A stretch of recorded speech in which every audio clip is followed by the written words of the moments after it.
Fala, meu nobre. Então, cara, vou falar a primeira experiência que eu tive, né? Meus 60 dias de Blue Pill. Cara, então, né? Eu entrei em um relacionamento, né? Com uma mulher, né?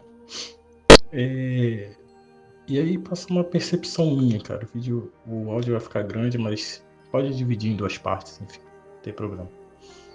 Cara, então, conheci essa mulher, né? E bem aquele padrão que eu critico bastante, né? Evangélica. E, cara, eu paguei a aposta e paguei já dobrando a aposta pra ver o que ia rolar. E aí eu vou te explicar por parte, cara. Mulher com filho, né? E, mano, não deu.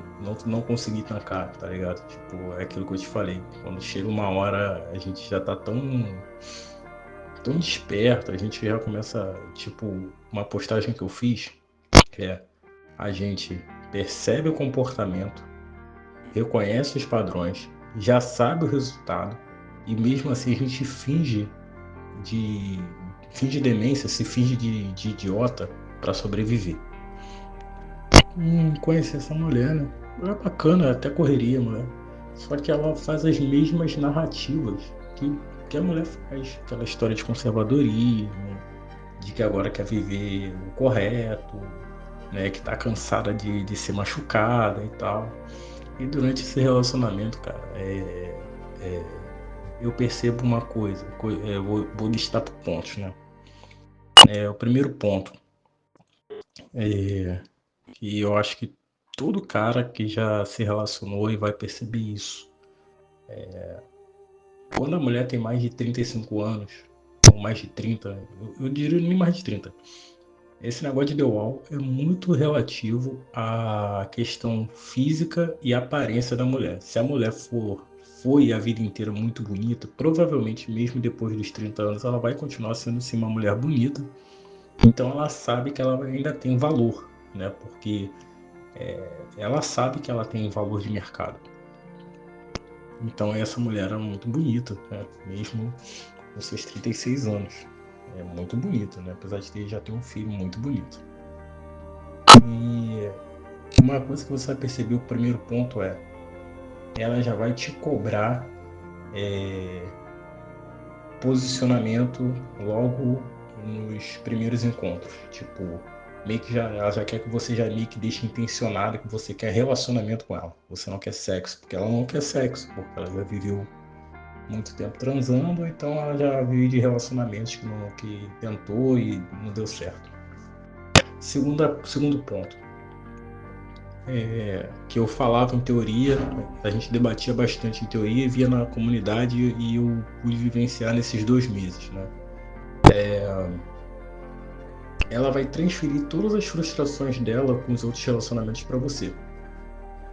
Ela sempre faz isso com todo cara que entra na vida dela. Isso não é especificamente por você ser beta. Essa coisa de beta é muito subjetiva, tá? Esse é o segundo ponto. Ela vai transferir tudo. Então ela expressava muitos traumas dela. Cara, a mulher tirou o carro para um ex-namorado dela, o cara enrolou ela, deixou ela endividada. Entendeu? Tipo, deixou ela com uma dívida de 250 mil. Então tu já imagina o tipo de carro que esse cara fez ela tirar, né? Que ela era até então, na época, funcionária do Estado. Depois, pelo que eu entendi, parece que terceirizaram o serviço da empresa dela, onde ela trabalhava, e ela meio que ficou tipo CLT. Esse foi o segundo ponto, né? Foi o primeiro ponto é cobrar posicionamento, o segundo ponto é transferir as frustrações. É o terceiro ponto. Ela já vai te cobrar muito que você apresente ela para tua família, porque ela entende que tem que ser assim, principalmente se ela for de igreja. Então ela meio que já vai falar já de questão de casamento, de que tem que casar em pelo menos em um ano, já tem que estar em 6 meses tem que estar noiva, em um ano tem que estar casado. Isso é um modus operandi muito grande dessas mulheres que entram para o meio evangélico, tá? A cobrança excessiva por assumir, para que você assuma ela. Terceiro ponto, falei. Quarto ponto, cara. Ela já quer ela começa a vender o peixe de você morar com ela. tá? Você morar com ela. Então, por que que ela vende peixe? Porque ela sabe que você vai acabar tendo que gastar com ela, gastar consequentemente com o filho dela, né? E aí, consequentemente, se não der certo, você injetou dinheiro pra cacete, saiu sem uma mão na frente e outra atrás e ainda perdeu o dinheiro pra ela, porque ela não vai te devolver. Cara, esquece, ela não vai te devolver, tá? Tô te contando pontos que eu fui percebendo e eu já fui logo listando, porque quando eu vi que tava na hora de soltar o especial, eu soltei o especial e pulei fora. Graças a Deus, né? Quarto ponto, né? Se ela for mãe solteira, que a maioria das vezes é o que acontece quando essas mulheres aceitam ficar com um cara, vamos dizer assim, que numa primeira impressão não parece ter esse valor todo, né? Ela sempre vai jogar aquele slogan de que não precisa que você sustente o filho dela. Mas, cara, se o filho dela mora com ela, gente, isso aí é uma das coisas mais ridículas que eu já vi. Eu não sei porque moleque, a mãe solteira, insiste com essa conversa. Você vai sustentar o filho dela, cara. Porque se você paga a conta de luz na casa dela, você morando com ela, você vai pagar a conta de luz do filho dela na internet que ele usufrui. Assim como você vai ajudar nas compras de casa, um monte de coisa. Por mais que ela receba auxílio, ajuda de custo, pensão, cara, você vai pagar as coisas pro filho dela de forma indiretamente, cara. Isso é conversa, tá? Então, o quarto, se eu não tô errado, é o quinto. É o quinto, né? Eu falei da posicionamento, frustração, cobrando já a questão do relacionamento para apresentar. Eu já falei já da questão de casar logo e morar com ela e dos filhos, né? Quando tem filho. Vamos lá, sexto ponto. Cara, o sexto ponto é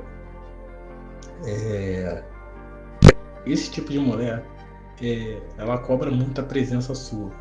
Pô, ela quer que você já comece a fazer sacrifícios absurdos, tipo o que eu não fiz, porque o meu trabalho é onde eu moro.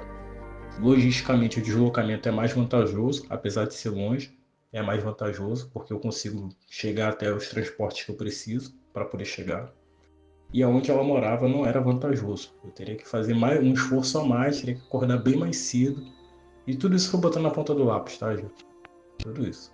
Fui avaliando tudo isso. Então ela cobra que você tenha mais presença, que você mesmo cansado, mesmo sabendo que ela mora mais longe de você, mais longe assim, do teu horário, ela quer que você vá lá ver ela. Ela fica cobrando uma presença porque ela acha que tá sendo um namoro, que não tá sendo um relacionamento bom, porque você não tá indo. Foi o sexto. Sétimo ponto. Além de. Que aí vem aquela questão, né? Se você frequenta uma igreja, ela quer que você já apareça publicamente com ela, que é meio que uma forma daquela história da tipo, associar que vocês estão juntos, logo, tipo assim, ela pode alegar danos morais, qualquer coisa do tipo, futuramente, né? Sétimo. Oitavo ponto. Quando ela descobre, quando ela percebe que não dá pra ela te segurar com as narrativas, ela vai ter que. Mano, ela vai ter que abrir o caminho. Ela vai ter que abrir as pernas pra tu, porque ela sabe que não vai dar pra te segurar com narrativa evangélica, com de regeneração. Por que que ela faz isso muitas das vezes? Não é só uma forma dela segurar você. É quando ela percebe que você tem opções, ou você está muito próximo de ter outras opções, até mais viáveis que ela, mesmo que seja no mesmo nível, mas que, vamos dizer assim, logisticamente para você é mais vantajoso, porque não é uma pessoa que vai te pressionar, não é uma pessoa que vai te encher o saco, alguém que você vai estar sempre vendo, enfim. Uma série de paradas, tá ligado? Então, ela meio que vai ter que abrir as pernas, né? O nono, se eu não estou errado, se eu listei errado, me corrige depois, tá? Nono é quando ela percebe que você tem um cara que tem um certo alto valor, tipo, você ganha um bom salário, ela já sabe que você ganha, porque a mulher já sonda logo no início, tá? Ela sabe que você ganha um bom salário, você se cuida, né? Você se cuida e assim, percebe que você tem uma projeção de crescimento, cara. Aí, cara, é onde ela começa a dar chilique, que ela acha que você tá traindo ela, que não sei o que não sei o que lá. Foi onde eu vi que, opa, eu falei, opa, tá na hora de soltar o especial. Então ela sempre vai ficar fazendo drama pra fazer você pra fazer você recuar, você meio que ceder às vontades dela, ou então, tipo assim, você abraça a ideia com ela ou não vai, né? E então o 10º ponto, cara, que é aqui que o homem tem que escutar o especial. Qual é o especial? O término. Falar, ó, então, tipo, não dá, acho melhor cada um seguir seu caminho e tá tudo bem, né? E ele já tem que estar preparado porque ela vai te colocar como errado, como imaturo, como infantil, como falta de posicionamento e vai te vender como broxa, ela vai te queimar pelo menos para as pessoas que estão vendo vocês juntos ali, que tem um acesso mais a ela do que você. Então, só que, cara, eu falo pra vocês, mano, sai de cabeça erguida, tranquilo, porque é melhor você ter paz. E se você, qualquer cara que estiver ouvindo isso, amanhã ou depois tiver o desejo, a vontade de, de estar com alguém, tá ligado? De conhecer alguém, enfim. Pô, mano, ficar de boas, entendeu? Ficar super de boas e vai dar tudo certo. Então, assim, não se estressa. É, então, assim, quando chega nesse estágio, cara, a mulher sempre vai, esse tipo de mulher sempre vai querer jogar a bola pra você. Meio que por quê? Porque se você diz que termina com uma mulher mais velha, é você que não tem maturidade, entendeu? Porque se ela pede o término, ela vai estar, ela indiretamente vai estar assumindo o fracasso dela, que ela não, quem não dá certo é ela, entendeu? Então ela quer que você peça para terminar, para ela poder jogar todas as justificativas na sua cara, e te colocar como errado, entendeu? Aí por isso que muitas das vezes a mulher fala, eu saio de cabeça erguida, porque tudo que eu pude fazer eu fiz muito mais por você do que não sei o que. Tipo assim, 60 dias.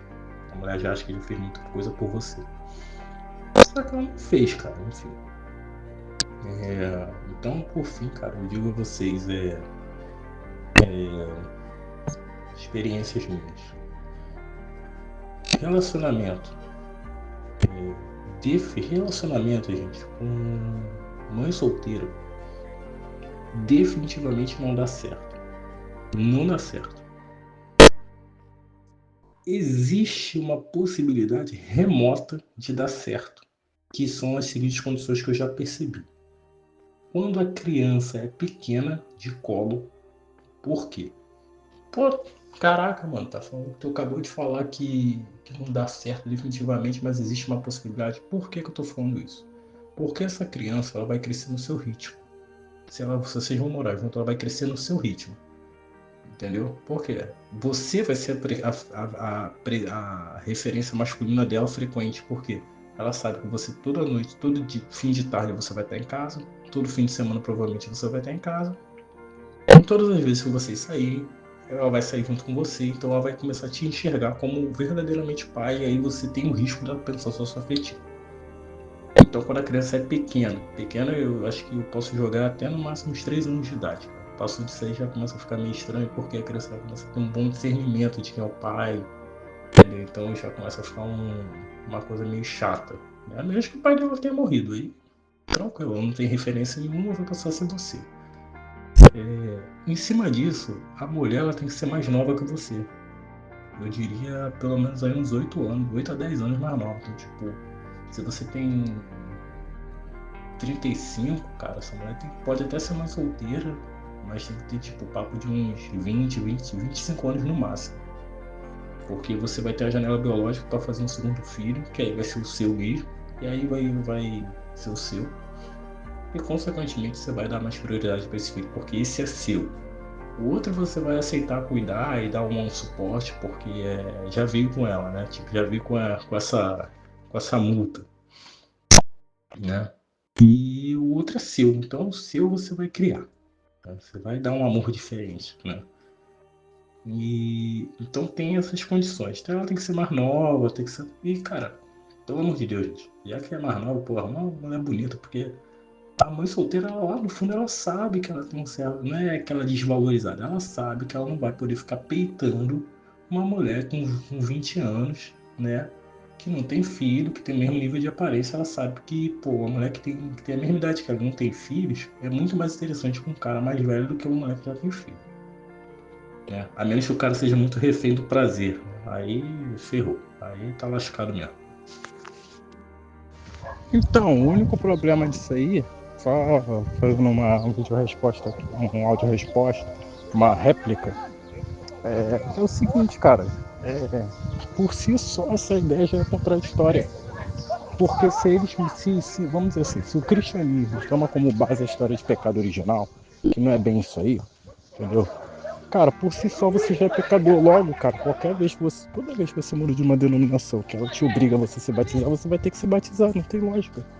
Entende? Porque a gente vai vendo que a dogma religioso acaba sendo mais uma forma de castração mental e mordaça para te controlar. É sobre isso, entendeu? É, eu já tenho essa percepção. Se você é uma pessoa descontrolada, desregrada, você não tem domínio próprio, talvez, sim, uma religião faça bem para você, faça bem para você melhorar, para você amadurecer, né? Talvez te faça bem. Às vezes é até melhor você escolher abraçar um segmento religioso do que você ficar tendo uma vida totalmente desregrada, tudo errado, entendeu? Viver na bagunça, viver no erro. Às vezes é até melhor, cara, do que você ficar vivendo uma vida tudo errada aí, entendeu? Então, assim, quando você aprende, você amadurece a ideia, aquilo que eu falo, você transcende, mano. Eu acho que a questão da fé, da religião, se torna mais uma questão só de você frequentar, só por socializar, né, cara? Porque, bem ou mal, ainda acaba sendo o melhor espaço para você começar a socializar é uma comunidade religiosa, entendeu? Onde, em teoria, é mais saudável. E fora isso, é barro, mano. Barro total.